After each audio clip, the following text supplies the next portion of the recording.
Gracias te damos en esta hora. Queremos orar, Señor, por los niños, porque tú te reveles, porque esas clases, este tiempo que ellos pasan allá arriba pueda ser un momento en el cual tú toques sus corazones, los marques. Es que, Señor, sea tu Espíritu Santo, más allá de un tiempo de enseñanza, de un trabajito, que ellos puedan tener un contacto con el Dios que los ama, con un Dios que los pone por delante en su reino. Gracias te damos por los que se disponen, Señor, a servirlos, los bendecimos y bendecimos, Señor, este tiempo que vamos a también escudriñar tu palabra. Háblanos, usa mi vida, Señor, no mis intenciones, no mis ideas, que sea tu palabra que tiene poder para cambiar. En tu nombre precioso oramos. Amén y amén. Amén, hermanos. Muy bien, Dios les bendiga. Niños pueden pasar a su clase. Gracias a los hermanos Puentes que se disponen a estar con ellos.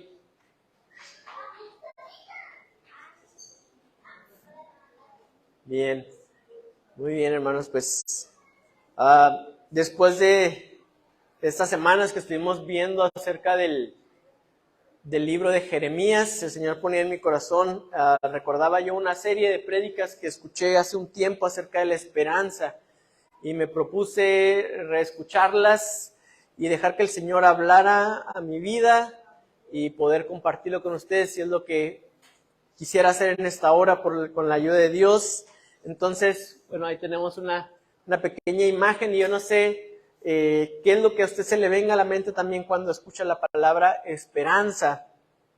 Pero voy a necesitar a dos personas, a lo mejor, a ver, si de acá hermana Mague nos podría ayudar leyendo libro de Tito, capítulo 3, versículo 3 al 8, y después de acá, de este lado, no sé, Eli, ¿podrías ayudarnos leyendo Efesios 1, del 15 al 20?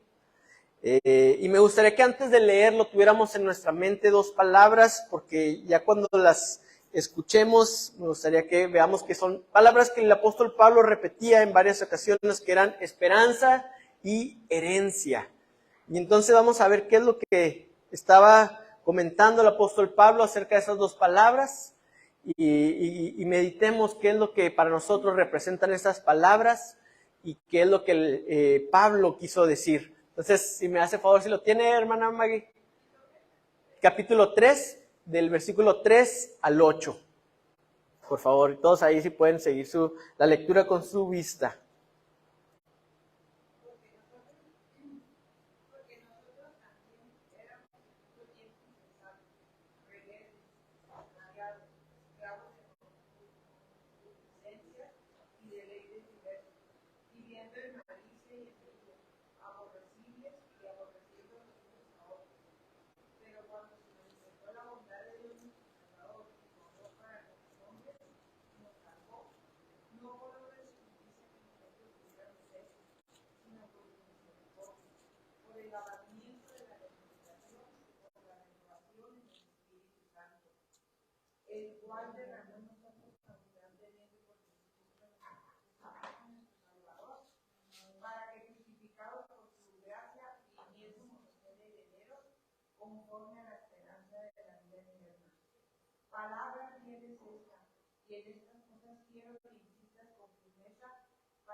Amén, amén. Y Eli, Efesios 1, 15 al 20.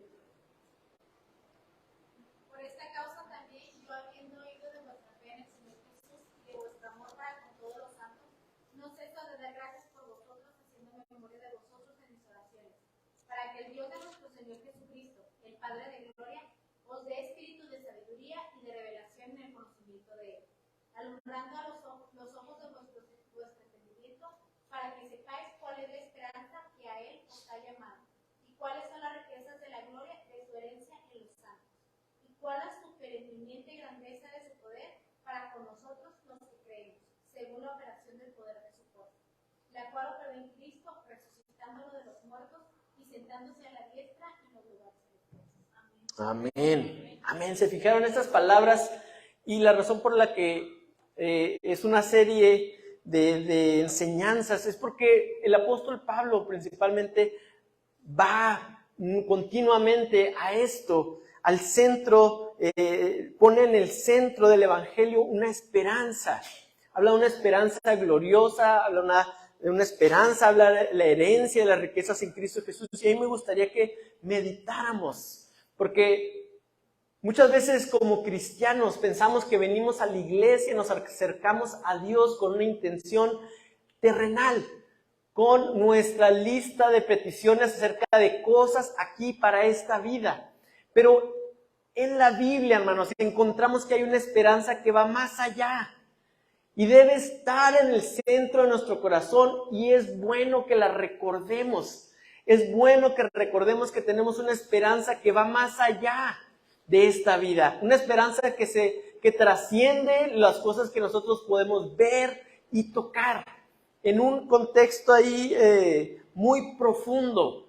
Y yo le quería comentar esto porque para ver la importancia de la esperanza, el día de ayer yo fui a visitar, ¿verdad?, a una persona que tiene, pues, lo que para cualquiera sería un diagnóstico terrible, lo que para cualquiera sería un diagnóstico completamente desalentador.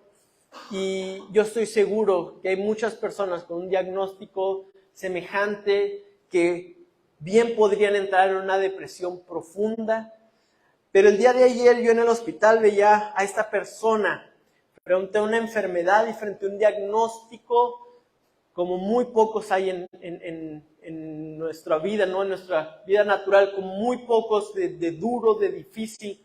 Veo una persona alegre, veo una persona esperanzada, veo una persona platicando acerca de lo que viene en el futuro, veo una persona con una idea y con planes. Y eso me llenó, hermanos, me llenó de gozo, alegría, de una manera muy profunda, porque estaba yo frente a una esperanza que va más allá de lo que las circunstancias nos dejan ver. Para cualquiera otro, ese diagnóstico es demoledor, destruye tu vida desde el fundamento. Pero cuando hay una esperanza, cuando hay algo que sustenta tu vida, se puede mantener ese ánimo. Y es de lo que yo quisiera hablar y de lo que quisiera que meditáramos acerca de una esperanza viva, una esperanza gloriosa, una esperanza eterna. Hermanos, y déjenme les digo, esto es algo que no se puede fingir. Hay muchas cosas de la vida cristiana que se pueden fingir hasta cierto punto, pero llega el momento cuando todo es probado y va a llegar. Y va a llegar, o tal vez tú estás sintiendo que está llegando ese momento donde la esperanza profunda de nuestro ser, lo que sustenta los fundamentos de nuestra creencia y de nuestro ser, son sacudidos. Y en ese momento tú no puedes fingir algo que no tienes. Es importante que invirtamos tiempo en conocer la esperanza a la que hemos sido llamados, ¿verdad? Pablo decía que estaba orando para que los ojos de los efesios fueran abiertos a la esperanza a la que habían sido llamados. Y es tan importante, hermanos, que entendamos qué es la esperanza a la que hemos sido llamados y cómo afecta mi vida. Yo no sé si tú has leído eso. Hay un libro muy famoso que se llama El hombre en busca de sentido, de Viktor Frankl. Ya lo he mencionado yo porque es un libro que realmente demuestra tantas cosas. Fue un médico judío que le tocó vivir los horrores de los campos de concentración nazi.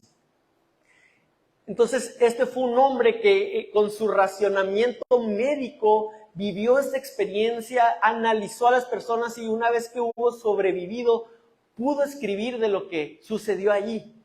Y él contaba que como médico le llamaba la atención porque algunas personas se marchitaban más rápido y se morían, y otros permanecían expectantes y firmes y lograron sobrevivir. Y no consistía a veces ni siquiera en la complexión física, en su estado físico, sino que había algo más profundo. Y de hecho, de eso se trata el libro. Si usted lo quisiera leer, se lo recomiendo. De hecho, menciona un caso en particular de una persona. Dice que un señor de repente tuvo un sueño. Y en ese sueño le concedieron el deseo de saber algo. Dice que una voz le preguntó qué es lo que quería saber y él preguntó que cuándo iba a ser liberado. Entonces esa voz en su sueño le dijo que el 29 de marzo de 1945.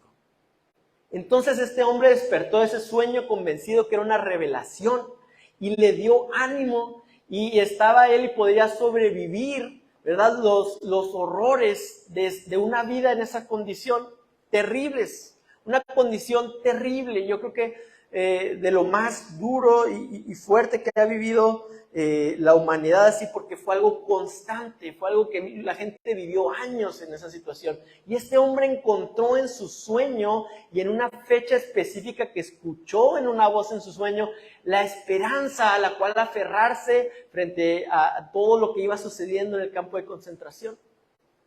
El problema fue que un día antes, el 29 de marzo, no se veía que iba a llegar la liberación. No se veía que aquel sueño iba a correlacionarse, iba a estar apegado a la realidad. Fue claro y evidente para él el 29 de marzo que el 30 de marzo no había manera que ese campo fuera liberado o su vida fuera liberada.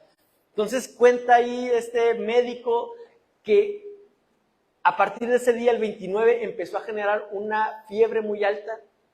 El 30 quedó inconsciente y el 31 murió. Cuando fue sacudida su esperanza, cuando fue removida su esperanza de una liberación en una fecha específica, las defensas, o sea, físicamente, el estado emocional de este hombre basado en un concepto de una esperanza hizo que todo se derribara dentro de él. Todo ese ánimo y esa expectativa por una fecha, cuando no se cumplió, se derribó, de tal manera que lo llevó a la muerte. Y lo que nos hace ver, hermanos, es lo importante de la esperanza que podemos tener. Y yo como recordé este suceso y lo estaba leyendo ahí en un resumen del libro anoche, se me ocurrió buscar cuándo fue liberado ese campo.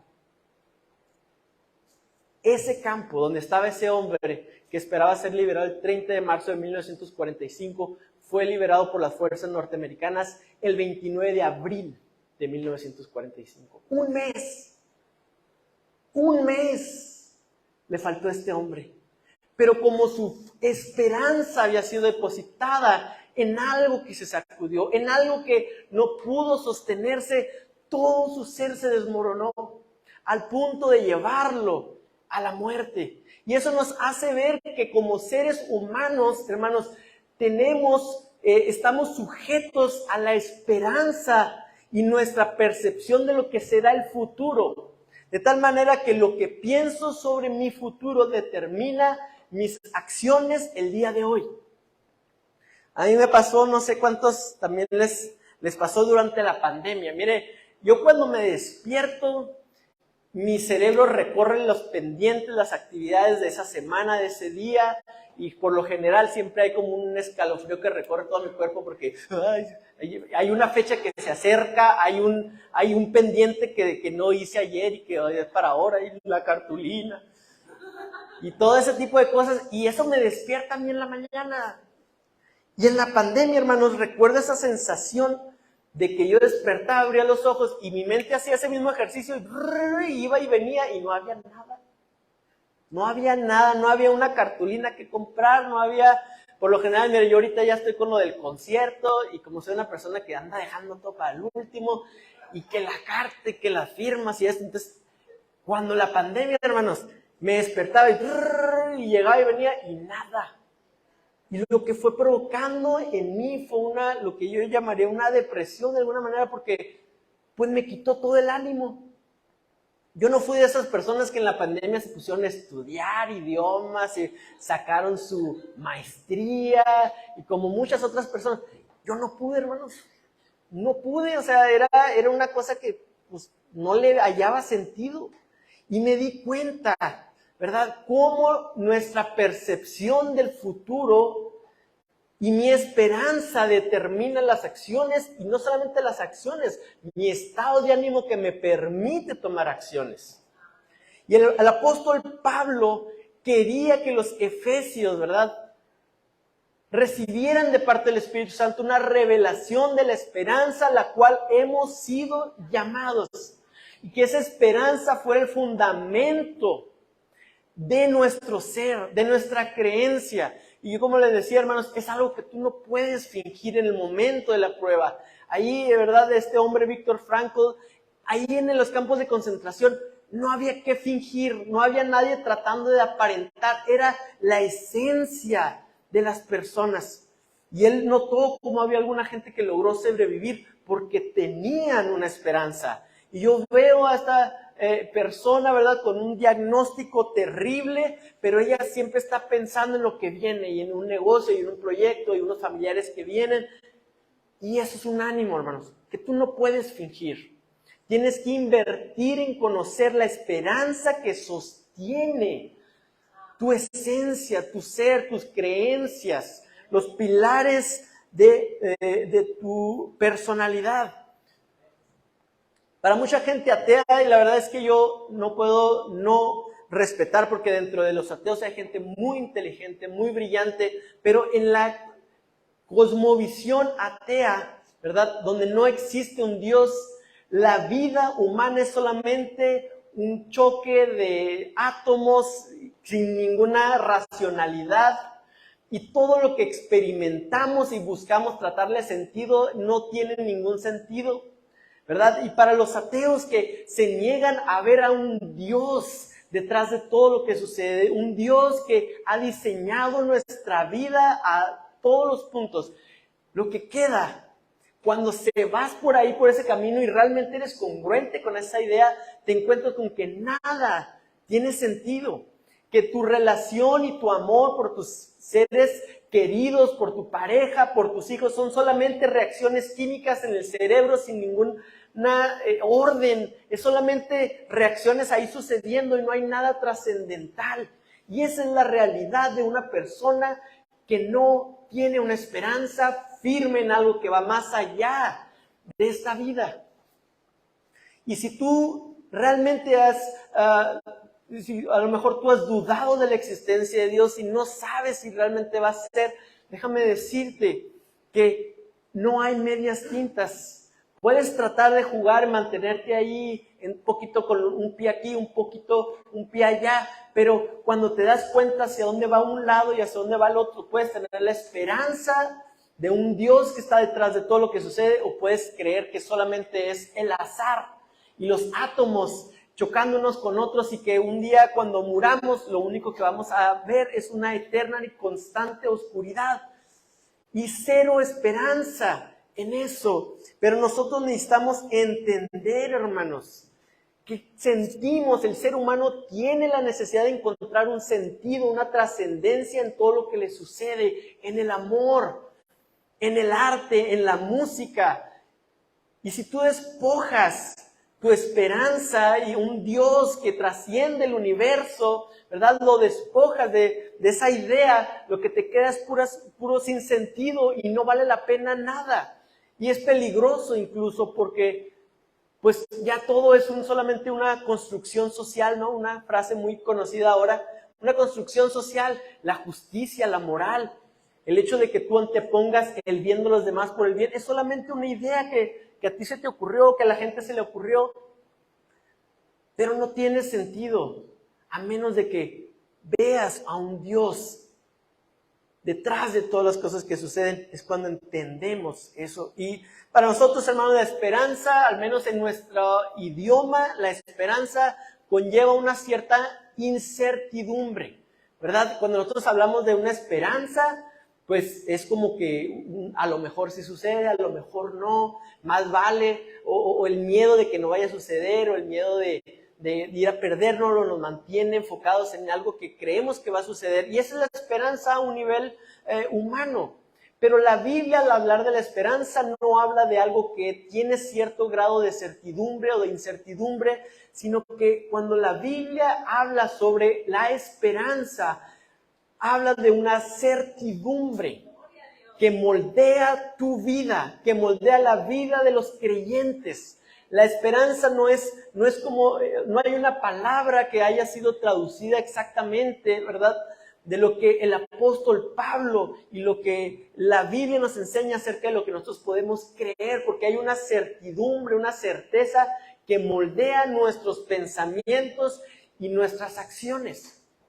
Y otra palabra que a lo mejor la entendemos más relacionada con esto, Pablo menciona mucho acerca de una herencia, ¿verdad? Y cuando tú sabes que tu papá es el dueño, ¿no?, de una cierta empresa enorme, tú tienes una certeza de una herencia. Tú tienes una certeza no tienes la misma idea, vaya, de los empleados que van a trabajar para tu papá que tú, que eres su hijo, ¿verdad? Y esa herencia, esa certidumbre te hace vivir la vida diferente. A lo mejor tu papá es de esas personas chapados a la antigua que te pone a trabajar desde abajo, ¿verdad? Y te tiene ahí en el embalaje o una tarea así medio aburrida y tediosa, pero hay algo que te diferencia de todos los demás empleados, y es que tú sabes que tu papá es el dueño. Y esa herencia, ¿verdad?, estaba diciendo el apóstol Pablo de la esperanza de la herencia. Y vemos la esperanza como el verbo y la herencia como un sustantivo. Y entre más conoces tú tu herencia, entre más conoces tú, tienes esa certidumbre, más fuerte es tu esperanza. Y yo creo que Pablo estaba tratando de comunicarles a los santos de estas ciudades una certeza sobre una herencia que debía moldear su vida.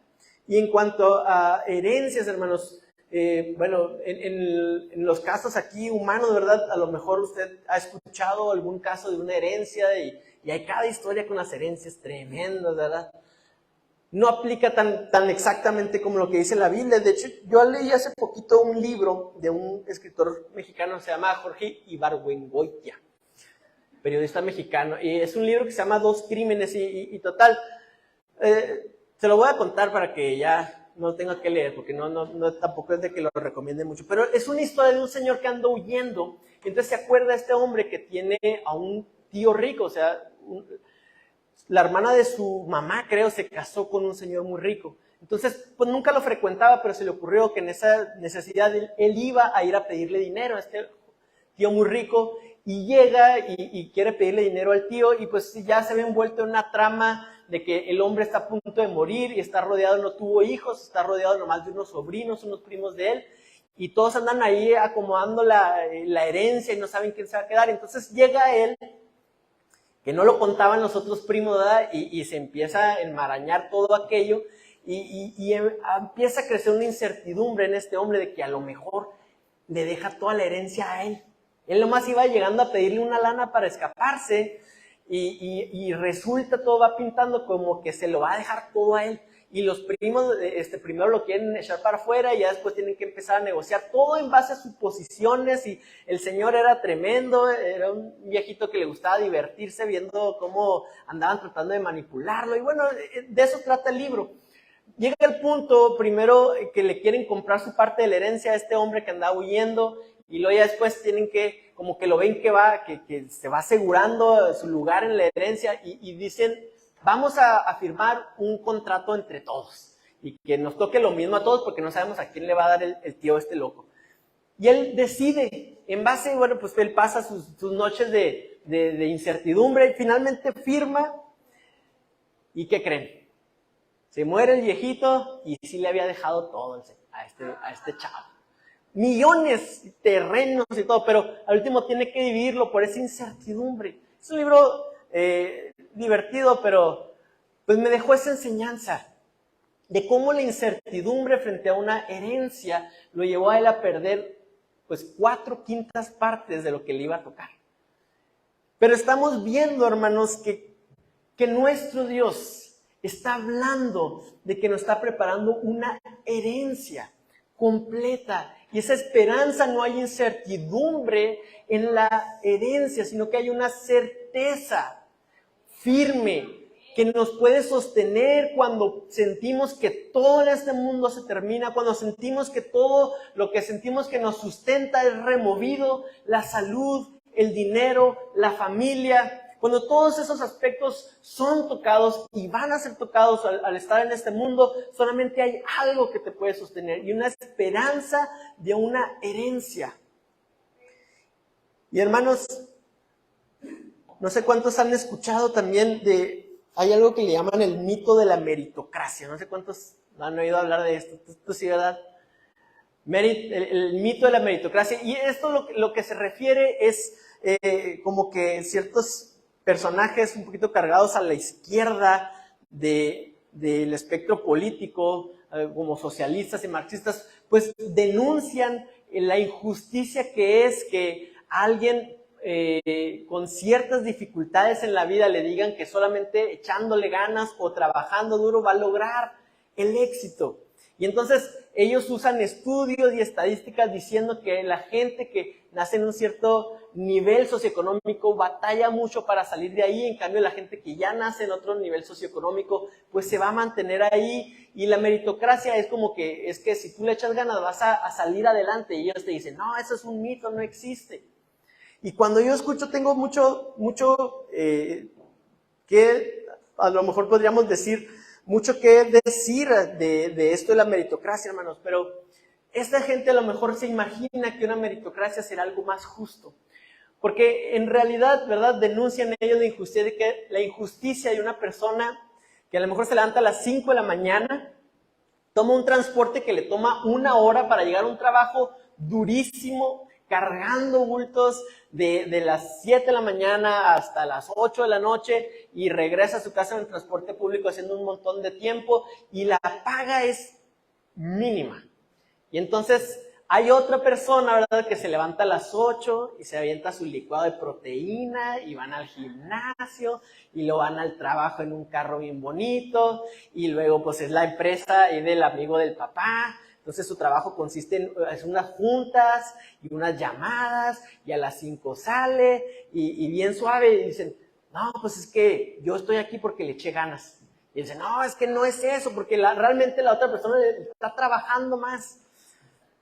Pero ¿cuántos quisiéramos realmente una meritocracia? ¿Cuántos realmente quisiéramos que la justicia se impartiera eficazmente? Yo le voy a decir algo. Dios no vino a instituir una meritocracia.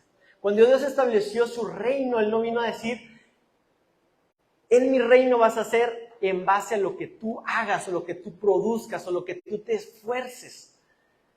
Dios, dice, es un padre. Y aquí está la falla en ese asunto, hermanos, porque no importa el sistema económico que tú quieras imponer sobre el mundo en el cual regir los salarios y todo eso, siempre tienes que tomar en cuenta que somos seres emocionales con una conexión interpersonal diferente de una persona con otras. Es imposible que una persona, ¿verdad?, vaya a considerar igual a un hijo que a un empleado, a su mejor empleado. Aunque su hijo sea un holgazán, le va a querer dejar más cosas a él que al empleado. Y esa es la realidad de las cosas. Hasta el líder más socialista, más comunista, está pensando en qué le puede dejar a sus hijos.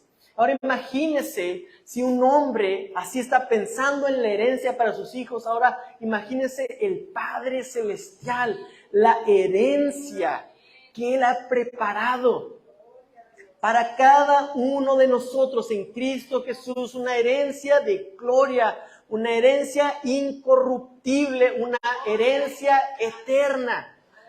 Y hermanos, quisiera leer el mismo pasaje que leyó Eli. En otra versión dice, pido que el Dios de nuestro Señor Jesucristo, el Padre glorioso, os dé el espíritu de sabiduría y de revelación para que lo conozcáis mejor.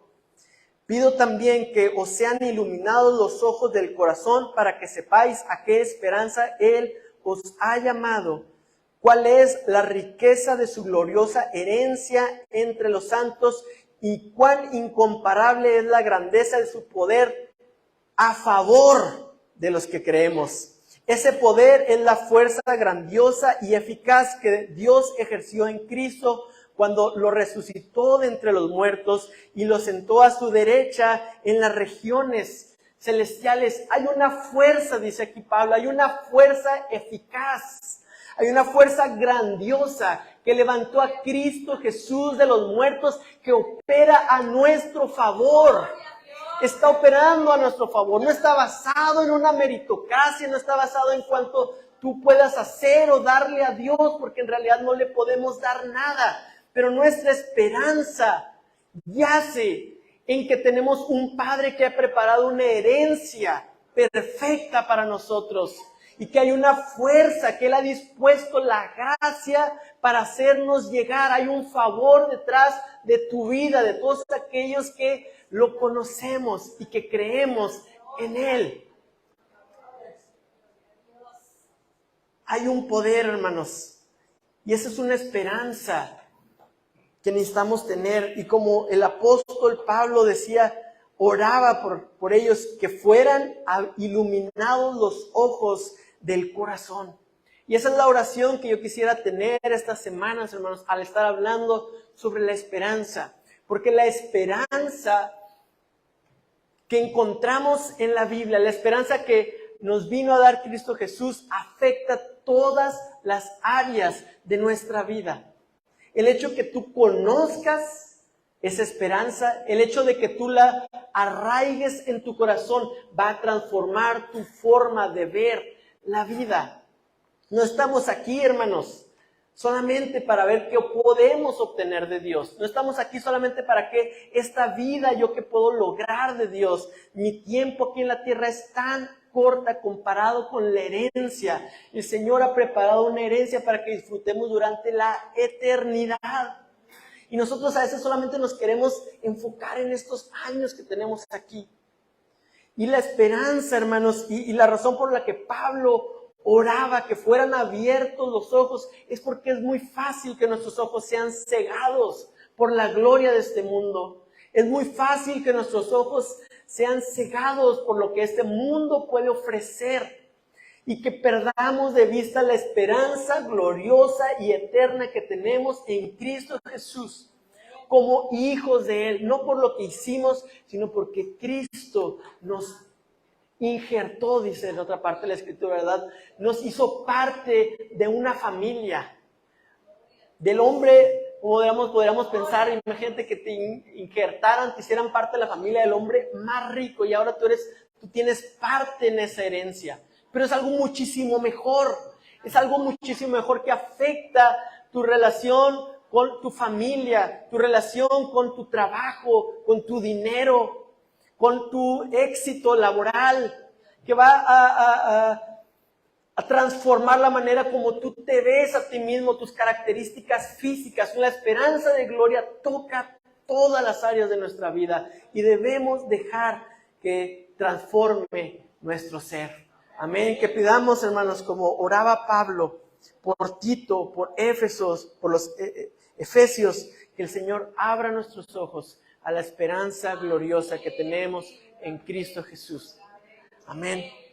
Quiero invitarte a que te pongas de pie y le des gracias. Yo quiero pedirte que tú le digas, Señor, abre mis ojos para ver la esperanza gloriosa que tenemos en Cristo Jesús, que va más allá de esta vida, que va más allá de la fama, la riqueza, la salud, la influencia, que va más allá de todo lo que podemos conocer, oh Dios. Esa esperanza que nos puede dar fortaleza cuando todo lo demás se derribe. Y quiero pedir, Espíritu Santo, abre nuestros ojos para ver esa esperanza gloriosa que tenemos en Cristo Jesús. Que no seamos cegados por este mundo. Que podamos poner nuestra vista en esa herencia incorruptible que tenemos en ti. Allá, inalcanzable al ladrón, inalcanzable a la corrosión o a la polilla, inalcanzable para todo lo que lo puede destruir. Allá quiero poner mi corazón, allá quiero poner mi esperanza. Esa herencia gloriosa. No hay nada.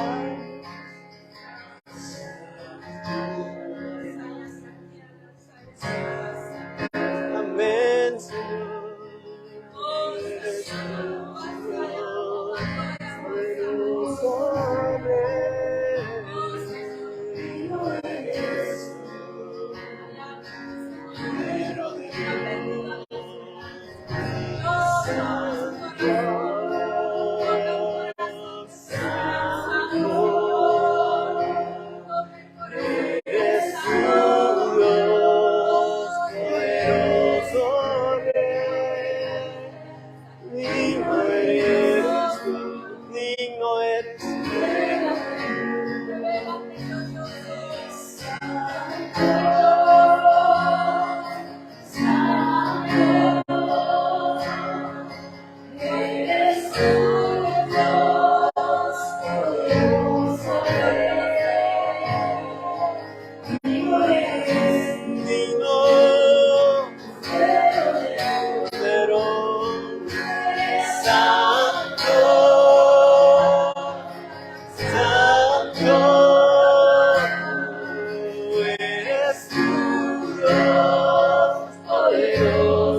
Amén, Señor.